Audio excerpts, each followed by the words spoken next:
जनाब एक बार फिर से आप सबको खुशामदीद कहते हैं। इमरान रियाज साहब हमारे साथ मौजूद हैं। नवीद हयात मलिक साहब इस्लामाबाद हाई कोर्ट बार के सदर हैं, वो भी हमारे साथ मौजूद हैं और आगे चल के कवल शौजफ साहब भी हमें ज्वाइन करेंगी। इमरान रियाज साहब, सर ये कल हो जाएगा फैसला या मजीद ये एक आध हफ्ता चलेगी कहानी, अभी मजीद और आपको क्या लगता है? मुझे लगता है अभी ये बात आगे बढ़ेगी और आगे चलेगी। और इससे पहले परवेज मुशर्रफ ने कोशिश की थी, अदलिया से लड़ाई की, उनको भुगतना पड़ा। नवाज शरीफ ने कोशिश की थी, अदलिया से लड़ाई की, और हमने देखा कि आज भी लगभग गुजर गए हैं उस मामले को, कुछ 25 साल हो गए। नवाज शरीफ की जान उस लड़ाई से 26 साल के बाद भी नहीं छूट रही, जब इन्होंने सुप्रीम कोर्ट ऑफ पाकिस्तान पे हमला किया था। परवेज मुशर्रफ के इक़्तिदार का खात्मा 1997 वजह से हुआ था। और अब हाँ जी बिल्कुल, और अब ये एक लड़ाई शहबाज शरीफ साहब की हुकूमत या पीडीएम की हुकूमत भी अदलिया से लड़ना चाहती है। राणा सनाउल्लाह साहब ने एक बड़क मारी है, उन्होंने कहा जी कि वो 3 जजेस के ऊपर रेफरेंस भेजना चाहते हैं सुप्रीम कोर्ट ऑफ पाकिस्तान के। मैं आपको यहाँ पे चैलेंज करता हूँ और चैलेंज करके कहता हूँ, ये नहीं कर पाएंगे, ये नहीं कर पाएंगे। इनके पास कुछ ऐसा नहीं है जिसपे ये जजेस के खिलाफ रेफरेंस दायर करने के बारे में सोचे भी। और अगर आप फर्ज करें कि सुप्रीम कोर्ट ऑफ पाकिस्तान ये फैसला कर लेती है कि हम फुल कोर्ट एक बेंच बना देते हैं और वो फैसला करेगा, तो क्या फुल कोर्ट के अंदर जो जजेस बैठेंगे वो आइन से बाहर निकल के फैसला कर देंगे? आइन तो फिर भी यही कहता है कि 90 रोज के अंदर इलेक्शन करवाए जाए। कोई नजरिया जरूरत तो आइन के रास्ते में नहीं आ सकता। आइन कहता है कि 90 रोज के अंदर इलेक्शन करवाए जाए, तो फुल बेंच भी यही कहेगा कि 90 रोज में इलेक्शन करवाए जाए। अल्टीमेटली इन सबको जाना इलेक्शन में है। ये डिलेइंग टैक्टिक्स के लिए कर रहे हैं कि एक फुल कोर्ट बना दें, फिर कोई किसी जज को कहीं जाना पड़ जाए केस में, किसी जज को कहीं जाना पड़ जाए। आज 2 जजेस नहीं आए, कल एक जज का वहां पे केस है, किसी को वहां जाना है, तो इस तरह ये मामला लटकता जाएगा और ये डिले करते चले जाएंगे इंतखाबात के अंदर। और कोई बात नहीं है, ये सिर्फ चीजों को लटकाना चाहते हैं, उन्हें इल्तवा का शिकार करना चाहते हैं। ये जो कह रहे हैं ना राणा साहब के हम रेफरेंस भेजेंगे जजेस पे, भेज के देख लें, भेज के देख लें। इनके कानों से, इनके हैंडलर समेत इन सबके कानों से धुएं निकल जाएंगे, इन्हें पता चल जाएगा क्या होता है। और कल शायर दस्तूर पे अगर वुकला आ जाते हैं, देखें उनकी मीटिंग वगैरह हुई है वुकला की और वो इस बारे में गौर खोज कर रहे हैं। लाहौर में वुकला ने बड़ा तगड़ा प्रोग्राम किया है, इस्लामाबाद में वुकला ने कुछ सेमिनार्स, कुछ प्रोग्राम्स किए हैं। मुझे दिखाई दे रहा है कि वुकला के सब्र का पैमाना लबरेज हो रहा है और उन्हें रखा जा रहा है। अगर कल शायर दस्तूर पे लोग आना शुरू हो जाते हैं और ये एक तहरीक की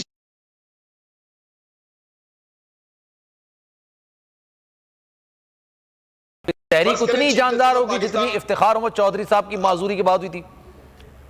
देखें, तहरीक हमेशा उतनी जानदार होती है जितना उसको रोकने की कोशिश की जाती है। जितना ज्यादा तहरीक के रास्ते में रुकावटें डाली जाती हैं, उतनी जानदार तहरीक होती है। अब ये डिपेंड करता है हुकूमत पे वो कितनी रुकावटें डालती है। अच्छा, मैं एक चीज जानता हूं कि अगर चीफ जस्टिस ऑफ पाकिस्तान, फर्ज कीजिए जिन जजेस ने, मुअज़्ज़िज़ जजेस ने अपने आप को बेंच से अलग किया है, अब तक 6 जजेस अलग हो चुके हैं, बाद में बेंच से अलग हो गए हैं। 2 पहले जब हुए उनके साथ 2 और हो गए और 2 बाद में हो गए। अब अगर इन 6 जजेस को निकाल के चीफ जस्टिस ऑफ पाकिस्तान बाकी सारे जजेस को डाल देते हैं बेंच में, तो आप देखिएगा कि पीडीएम की जमातों की चीखें आपको आसमानों तक सुनाई देंगी और आप कानों पे हाथ रख के आप तौबा करेंगे कि इनको क्या हो गया। लेकिन सर सवाल एक बेसिक सवाल तो ये भी है ना, किसी भी जज ने ये तो नहीं कहा ना कि इलेक्शंस 90 रोज के बाद होने चाहिए या नजरिया जरूरत पर अमल करना चाहिए। ज्यादा बहस जो चल रही थी, ज्यादा जो एतराजात निकलकर सामने आ रहे थे कि इसका सुमोटो होना चाहिए या नहीं होना चाहिए, लोअर कोर्ट्स में इस केस की कार्रवाइयां होनी चाहिए, 3 दिन के अंदर इसका फैसला आना चाहिए।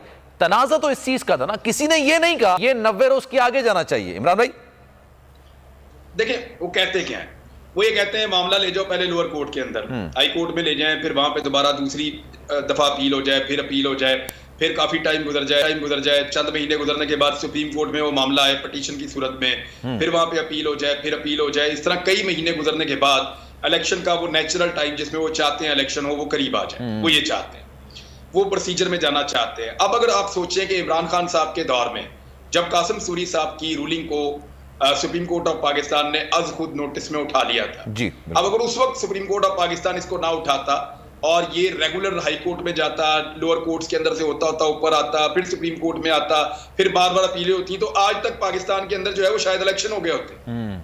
और इमरान खान साहब जो है वो उनका कदम आइन के मुताबिक हो गया होता और वो अभी चल रहा होता और वो इलेक्शन करवा दिए होते अभी तक पाकिस्तान में। बात को समझिए, पिछले साल इसी महीने में होने वाला सो मोटो नोटिस वो इनको बहुत पसंद था।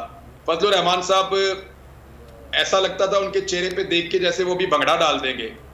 मरियम नवाज साहबा से अपनी खुशी छुपाई नहीं जाती थी। लड्डू एक दूसरे के मुंह के अंदर ये लोग डाल रहे थे, यानी एक दूसरे के मुंह में लड्डू फिट कर रहे थे, वो उसके मुंह में, वो उसके मुंह में, वो उसके मुंह में। इनकी बाछियां खिली हुई थी। ये इतने खुश थे, ये कह रहे थे कि कमाल कर दिया चीफ जस्टिस ऑफ पाकिस्तान ने।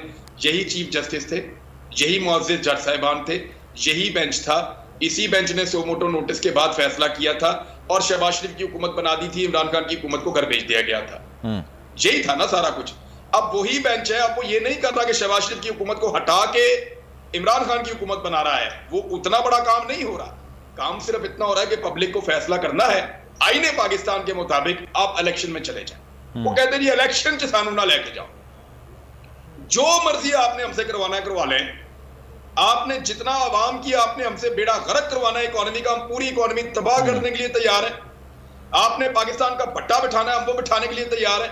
आप जैसे कहते हैं हम वैसे करने के लिए तैयार है, हमें इलेक्शन में ना लेकर जाए। और देखें, जिन लोगों ने सहूलतकारी की हुई है ना रिजीम चेंज ऑपरेशन में, वो सारे लोग इस वक्त डरे हुए हैं और वो भी ये समझ रहे हैं कि रिजीम चेंज के नतीजे में हमने बेशुमार ज्यादतियां की हैं। ना सिर्फ पाकिस्तान की मीडिया से की हैं, बोल्ड टीवी को इन्होंने 1 सेंचुरी की है। बोल्ड टीवी ने, ये भी वर्ल्ड रिकॉर्ड है, वर्ल्ड रिकॉर्ड है बोल्ड टीवी का। सेंचुरी की है टीवी बंद करवाने की। 100 मरतबा से ज्यादा बोल्ड टीवी को 102 बार तो ऐलानिया तौर पर, और उसके बाद गैर ऐलानिया तो बहुत ज्यादा है। हाँ जी, अब आप मुझे ये बताएं कि जितना इन्होंने जुल्म किया हुआ है सहाफियों पे, सियासतदानों पे, साबिक वज़ीर आज़म इमरान खान पे, और लोगों को नजर आ रहा है इमरान खान की हुकूमत बन जाएगी, तो क्या इनके पास जवाब है देने के लिए? तो वो जो लोग एक्सपोज हो चुके हैं, जिनके पास जवाब नहीं है, वो अभी रोड़े वोड़े अटका रहे हैं, लेकिन थोड़े अरसे में पता चल जाएगा। मुझे तो ऐसा लगता है कि जो लोग सहूलतकार थे, अब उनकी भी सांस उखड़ने लगी है। क्योंकि कल सेक्रेटरी खजाना और सेक्रेटरी दिफा को भी तलब कर लिया गया इमरान भाई 11:30 बजे। हाँ, देखें, वो उनको एक दिन पहले ये खबर आ गई थी और उनको तलब किया गया था जब लास्ट टाइम अदालत की हेयरिंग हुई थी। और वो जरूरी इसलिए है, देखें, अब क्यों नहीं देगी फौज सिक्योरिटी इलेक्शन को? क्यों? किस काम के लिए है फौज, पुलिस, एफसी, बाकी इदारे किस काम के लिए? सिक्योरिटी देने के लिए है ना। कोई जंग तो नहीं लगी हुई पाकिस्तान में इस वक्त। 2008 में जो दहशतगर्दी थी वो 5 गुना ज्यादा थी, 4 गुना ज्यादा थी। 2013 में जो दहशतगर्दी थी वो 3 से 4 गुना ज्यादा थी। आज दहशतगर्दी उसकी निस्बत बहुत कम है। उन 2 सालों में इन्होंने पूरे पाकिस्तान में इलेक्शन करवा दिए और इस साल के अंदर ये एक सूबे में इलेक्शन करवाने से डर रहे हैं।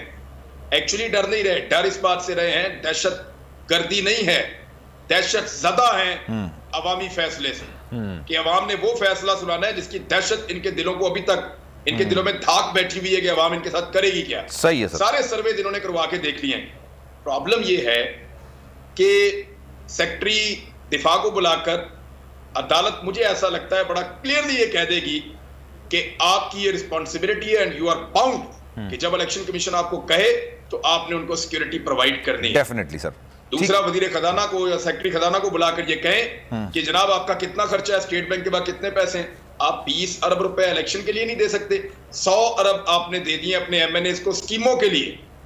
आपने बिलावल भुट्टो ने तबाही फेर दिए, पैसे खर्च करके पूरी दुनिया का सफर कर रहा है, तो आप भाई थोड़े से पैसे दें, पाकिस्तान में इलेक्शन करवाएं। और अगर नहीं होता ना यार, मैं आपको कहता हूं, हम बोल्ड टीवी पे वो करवा देते हैं टेलीथॉन।